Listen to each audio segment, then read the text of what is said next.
How do you define spirituality in your life? Para sa kuhaan, ang spirituality is a narrow path na siya na mag-search ka o truth about sa imong existence, about God. You have to sa una, search good siya within, then love yourself first, then once na ba kita na mo siya one-on-one within yourself, then ang ano mo yung sarili, may ibala na mo pinaglanapod mo siya personally, then ma-spread mo na siya externally. And what role does religion play in your daily living? Wala mo ba yung about the religion sa siguro ito mga good part sa about sa part sa Ten Commandments about love thy neighbor itong message ni Christ about love then can you share a religious or spiritual experience that greatly affected you? Atong time nga nabot ko sa point na do bata pa ko nag-question naman ko sa akong existence good pero mas na-amplify atong medyo adult na atong time nga na nagka-dream ko about numbers, then search na ko sa internet, then naikuha na to pero siya nagka-interconnect pa connect dots, then itong experience na ko isa itong mas galing sudden gas topic kanang electricity sa imong tibok body nga naagi siya or tawag na ko creator or God or infinite creator pero naagi siya dili siya na-exist siya kung gusto din mo siya matalk ma-access na naram na siya diya. And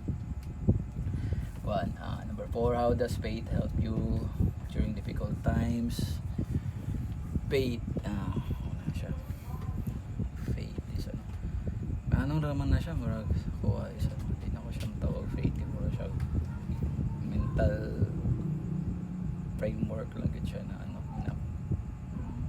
cope sa mga time na dili maayo imong experience, so naman ko kanya-kanyang kuan sa pagdala o sa sa mga negative experience externally so pag mga inana na try kag meditate ato ka internal, then pwede ka mag talk sa na pero siya coping mechanism kaning tanan mo labay lang. Then number 5, what practices help strengthen your relationship with God?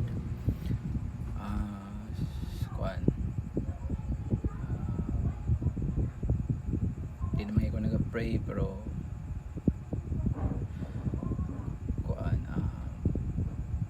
pinagi sa pagpakita o kanang kamaayuhan sa imong isip katao, practice naman na siya nga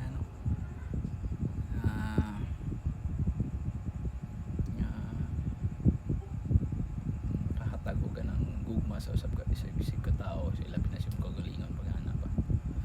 Then di naman ko nag-pray pero simple way nga inana kain lang yun sa bantawa tayo kabalo sa mga struggle kaya nila po ay sa tinood lang wala magidautan ang tao yun depende lang nasa circumstansya nila sa kinabuhi so nabutan ng pagkusay nani nga sitwasyon ay nani akong life or lahat tao nga naglab sa kuha po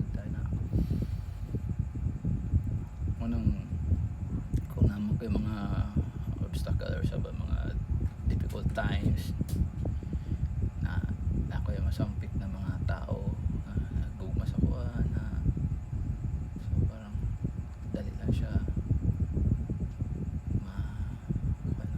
di kayo magkaan lang hagaan na gani. Then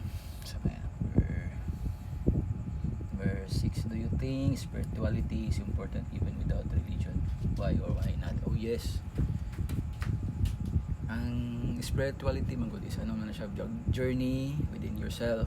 So ang religion is more ano man gud na siya, more as a whole, or organized or mas na-way sa kuha ang spirituality kay personal journey man gud na ning ana. Kay kung wala religion, basta wala religion, dili mo kinahanglan religion para makabalo ka sa dautan o dili. Kay kabalo makasi mong gugaling ng gid na may konsensya na kay will na pwede mo choice na nimo ko kimo ko ana dautan. Then sa man nimo ang number 7, what values did your religion teach you that you still practice today? Kay na values pinangalanan ako sa kuan sa love thy neighbor, love one another. Do cringy mo kay nakaroon nga time, pero mura gyud na siya ang answer gyud sa tinibok despair or void nga atong experience. So kaya tas ka sa kadaghanan nato. Dapat wala mang division gyud ana ba. Tinuod lang. Sa paman number 8, how can young people deepen their faith and spirituality? May part na sa karon nga generation kay dili na kayo, pipila na lang kayo naga-seek og truth or spirituality tungod kay daghan na kayo og mga maka-distract nila. Then ta sa point na kanang materialistic na kayo ang mga tao karon, mga kabatanunan. So mas maayo pa early palang daan question, and daghan na sila mga question about sila ang reality. Then dapat train sila mag-seek within.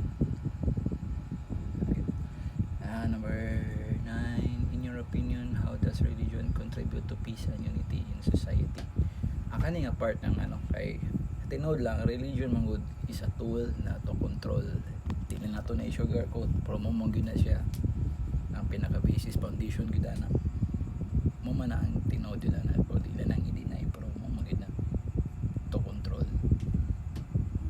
Tunagod siya maayong epekto kay syempre during time nga itong namugna ang grabe pag na mas dali nila mapahadlok ang mga tao. Kaya kung man ka na magbuhat pag nani-nani mato ka sa impyerno, buhat na itong langit na.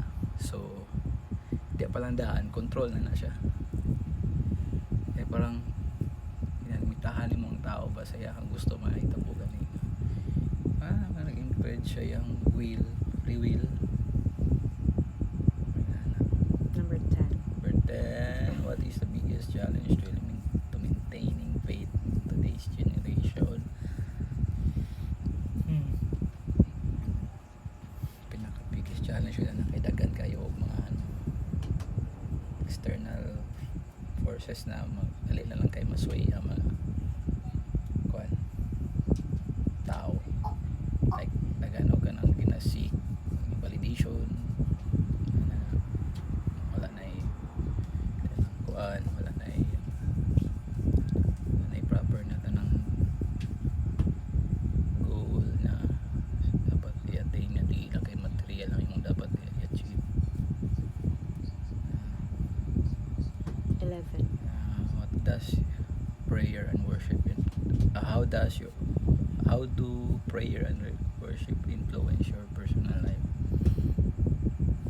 Prayer, di mo ko pwede nag-pray, pero pag na time na thankful ko sa akong experiences there is a world sa life nga iyang gihatag ug sa mga time nga napako diri yan na saan mo to number 12, what advice can you give to students about spiritual growth? Kumahatag sila is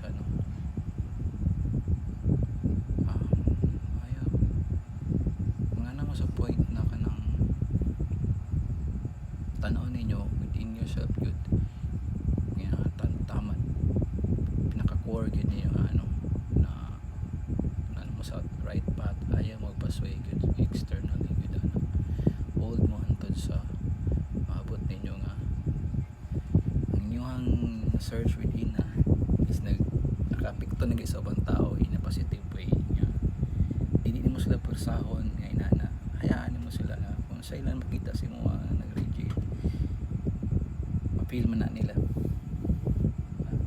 Do good things to others, be kind, 13. overcome niyo ang external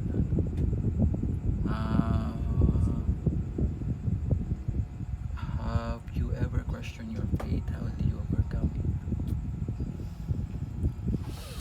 In the first place, wala mo ko magtapit tao mo lay to siguro wala man ako siya na question kay in the first place wala mo po ko nawadanog ka ng pagtuupod yun hindi siguro kay ano wala din kayo na kung siya ginabutang sa sentro gani yun to di pot pasabutan na gani wala ko talaga to saya nagkatuo kay kung siya pero di naman mo na mo siya kinanan pero sa akong good na ano yan siya mo dili life na agad siya kanan naraman na siya di agad hindi mo siya wala na siya kinahanglan validation nimo wala na ang niyang gusto nga siya gihatag sa tuwang tanan na gift mo na ning life kinasusunan niya ma-experience na to ang iyang creation yang tinod ang nindot jud kay ang kalibutan kita lang mga tao nagpagupot ala kay ano mo lagi na yung mga kanya-kanyang agenda control gusto lang nag-division mo kinsa na ng mga pursahan na pero siya itawag na ito ng mga evil o something na pero hindi daw siya matawag evil kaya mga tao na mga klase mga properties or mga character ito mga tao mga greedy kayo so part po na siya yung creation po sa pamanay number 14. how do religious experience shape a person's character kana ako kayo po dugan ang kuan nga tungod sa religion dagan pug tao nga na-divide tinuod lang yun dagan og tao nga lahi ilahang pagsabot na ubang tao nga ginatik advantage ang ilahang to mga tao nga di kayo capable o critical maguna-una na nag-rely lang sa kung sa interpretation nila sa Biblia or something na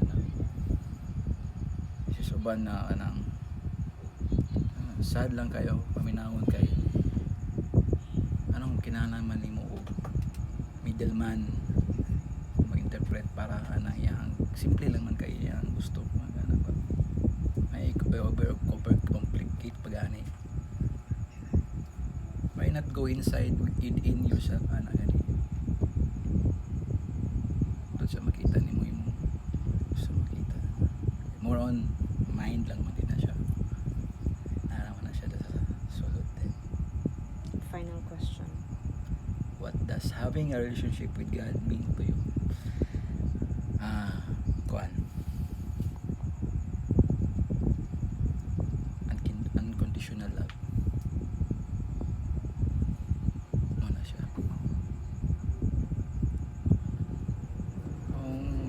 magsige tag continue ang istorya makaluwa makahilak ka magbayad kay hindi mo siya ma-explain ang yang grabe ka yang gugma yun ba ka na to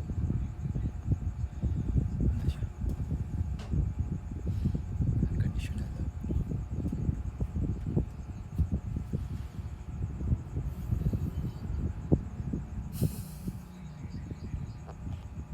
Saan po ano? hindi na yung stop